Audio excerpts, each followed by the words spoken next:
Good morning, students.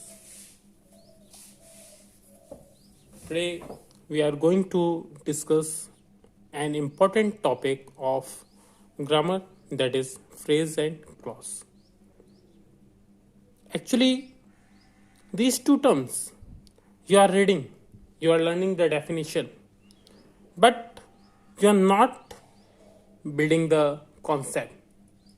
Okay, means generally students are not able to tell the real meaning of phrase.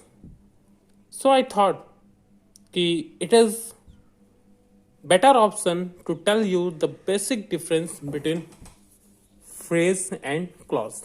Okay, so let's start. Okay, phrase and clause both are the very important topic. Okay, both important terms in the grammar. Phrase और clause दोनों ही आपका बहुत ही important है grammar point of view से. Okay, but what is clause and what is phrase? Okay, let's see one by one. Okay, as I told you, it is quite compulsory or essential to understand the definition properly. किसी भी grammatical term को समझने का सबसे easiest way क्या है? सबसे easiest way है कि we see the definition very carefully and try to develop our understanding कि what is there in the definition. What is in the definition? So, definition I has written here, that is, a clause is a group of words. A clause is a group of words. You can write this definition in your copy also. You can point this note. This is the complete definition.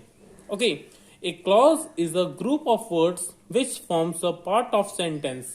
A clause is a group of words which forms a part of sentence, and it has its own subject and own predicate. It has its own subject and own predicate. Okay, now it is clear. Now I am telling you explaining you the term clause.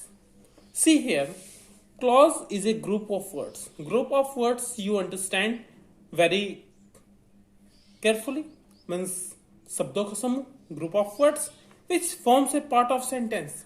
Means here clause, where is a clause? There is a sentence. Clause is generally a part of sentence. कोई एक sentence है, sentence all of you are understanding now. A group of words which makes a complete sentence is called a group of words which makes a complete sense. जिसका complete sense निकलता है उसको क्या कहते हैं? Sentence कहते हैं. ठीक है, तो sentence है और उसी का एक पार्ट, वो sentence पहले से है, उसके एक पार्ट को जिसका अपना सब्जेक्ट और अपना प्रेडिकेट हो. ठीक है, सेंटेंस में तो सब्जेक्ट और प्रेडिकेट है ही, लेकिन उस सेंटेंस के पार्ट में उसका अपना सब्जेक्ट और अपना प्रेडिकेट हो, ऐसे पार्ट को हम क्या बोलते हैं? क्लॉज बोलते हैं. Let's see the example. I do it because I like it. I do it because I like it. This is the complete sentence from I to it. I do it because I like it. Okay, in this sentence, if we see the first part, I do it. I do it. If we separate this word, this makes a complete sentence. अगर इसको हम separate करेंगे तो ये पूरा क्या होगा? Complete sentence होगा. लेकिन हम separate नहीं करते हैं और इसी में देखते हैं तो ये क्या, जो कि पहला point है, part of sentence, ये sentence का part है, तो ये भी अब sentence का एक part है. Okay. Second is, it has its own subject and own predicate. Subject and predicate, the two parts of the sentence. All of you know very well about this कि subject और predicate. तो इसका अपना subject क्या है? I do it का subject क्या हो जाएगा? I हो जाएगा. और do it, ठीक है, I do it. I subject हो गया, do it क्या हो गया? उसका predicate हो गया. ठीक है, तो I do it ये पूरा एक sentence का एक part था और इसका अपना subject और अपना predicate हो. Very simple. तो इसी को आई डू इट को क्या बोलेंगे हम? क्लॉज बोलेंगे. आई डू इट को क्या बोलेंगे? क्लॉज बोलेंगे. Similarly here also, because I like it. I like it भी एक सेंटेंस है. ठीक है, इसका भी अपना सब्जेक्ट और अपना प्रेडिकेट है. ठीक है, तो ये आई लाइक इट और I do it both are the example of clause. Very clear. Once again, repeat. A clause is a group of words which forms a part of sentence and it has its own subject and own predicate. तो ये जिसका अपना subject और अपना predicate हो और sentence का एक पार्ट हो उसको हम क्या कहेंगे? क्लॉज कहेंगे. ठीक है. सेकेंड एग्जाम्पल देखते हैं. He must stay where he is. He must stay. Here where he is. Where he is. In this sentence, where is the subject and he is the predicate. So it is called clause. Very good. Okay. Now the concept of clause is quite clear. Okay. Concept of clause is quite clear. साधारण भाषा में हम कहेंगे कि clause क्या होता है? Clause एक सेंटेंस का पार्ट होता है जिसका अपना सब्जेक्ट और अपना प्रेडिकेट हो. That's all. सेंटेंस का कोई भी पार्ट, कोई भी सेंटेंस देखिए, अगर उसके पार्ट में आपको सेंटेंस के पार्ट में अगर आपको सब्जेक्ट और प्रेडिकेट अलग से मिल जाता है तो वो क्या होगा? क्लॉज होगा. जो इसके टाइप्स होते हैं वो हम बाद में डिस्कस करेंगे. ठीक है. नेक्स्ट आप आते हैं फ्रेज के लिए. अगर हम कंपेयर करें क्लॉज और फ्रेज में तो फ्रेज थोड़ा सा उससे क्या कॉम्प्लिकेटेड टर्म है, लेकिन हम अगर डेफिनेशन को प्रॉपरली समझते हैं बांट के तो there is no problem we face in the phrase also. Okay, let's see the definition. Phrase is a group of words which forms a part of sentence without a finite verb and verb but may contain infinite in bracket gerund participle infinitive and the meaning would be clear only in the context of sentence. So see here, what are the points? Phrase is also like clause, a group of words. ये भी एक group of words होता है जो कि sentence के parts में होता है. ठीक है. तो फ्रेज और क्लॉज दोनों में हम क्या कॉमन देखते हैं कि जो फ्रेज है वो भी सेंटेंस का पार्ट होता है और जो क्लॉज है वो भी सेंटेंस का पार्ट होता है. लेकिन यहां पे आप कोई भी फाइनाइट वर्ब नहीं होता है. Finite verb means main verb नहीं होता है. Okay, we can't find any main verb in the sentence, sorry in the phrase. Okay, without a main verb, we have a phrase. This is very, very important point. But may contain, कोई compulsory नहीं है कि नहीं होगा या होगा ही. ठीक है. But may contain, लेकिन contain क्या कर सकता है? आपका infinite उसमें हो सकता है, जैसे कि gerund participle और infinitive. gerund participle और infinitive उसमें हो सकता है. ठीक है. और उसके बाद and the meaning would be clear only in the context of a sentence. जो फ्रेज का मीनिंग होता है वो खाली सेंटेंस के कॉन्टेक्स्ट में ही समझा जा सकता है, otherwise you will not get any idea of the phrase. Okay, now how it possible? Let's see the example. I wish to get a medal. Okay, here we see the I wish to get a medal. Okay, to get a medal is in this sentence, this is the part of sentence as the condition say, and here is no any main verb. In this sentence main verb is wish. लेकिन to get a medal के बाद हमें कोई भी आपको main verb नहीं मिल रहा है. और यहां पे इन्फिनेटिव का एग्जांपल है. इन्फिनेटिव क्या होता है? इनफाइनाइट. ओके, टू इन्फिनेटिव का है टू गेट. यही होता है आपका सेकेंडरी वर्ब या infinitive. I wish to get a medal.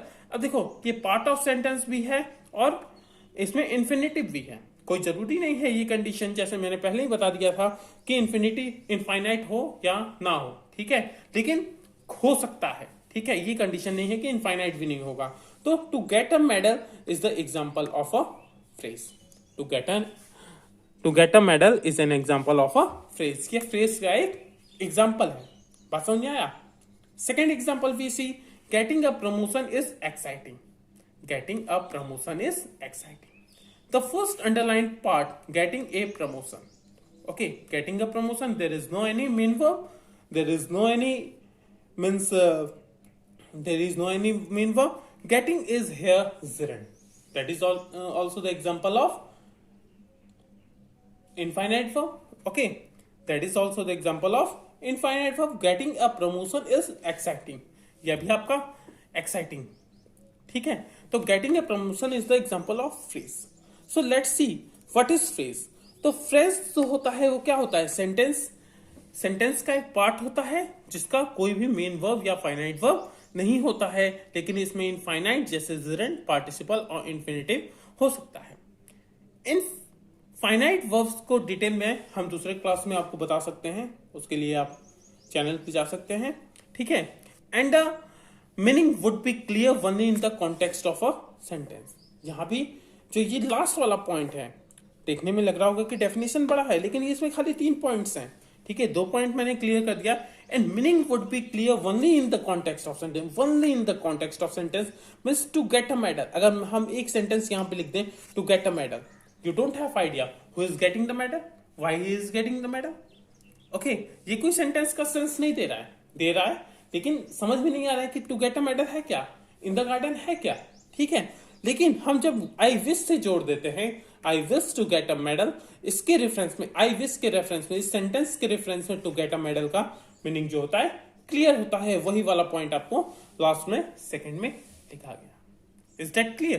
The point is going to clear with I wish to get a medal means I wish के reference में पूरे सेंटेंस से जब अटैच करेंगे तो उसी के कॉन्टेक्स्ट में हमें इसकी इस फ्रेज की मीनिंग क्लियर होगी। Similarly getting a promotion have no any real meaning, okay, but we when attached is exciting, वो एक्साइटिंग होता है गेटिंग अ प्रमोशन, तो हमें क्लियर होता है कि ये क्या है, getting a promotion is exciting, getting a promotion एक फ्रेज है। बात समझ आया।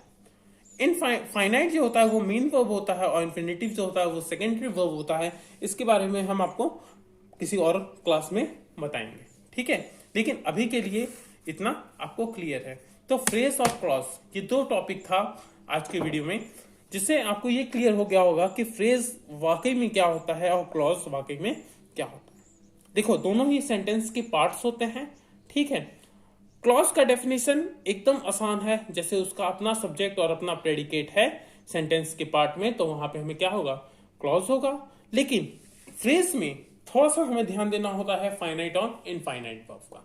तो it is quite important to understand the meaning of finite verb and infinite verb in detail, okay. So please look at in the next video. And next thing is that you have to understand the meaning of phrase in the context of sentence only, means there is no any independence of the, understood, okay। Now definition of phrase and definition of clause, these two are clear to you. You can write a definition and you try to understand, you try to catch the points, okay, in the definition, and try to build your new definition, okay। Now look at this, and in the next video I will talk about the infinite or in non-finite, okay। If you have any problem, you can write in comment box, you can ask question without any hesitation, okay। Have a nice day.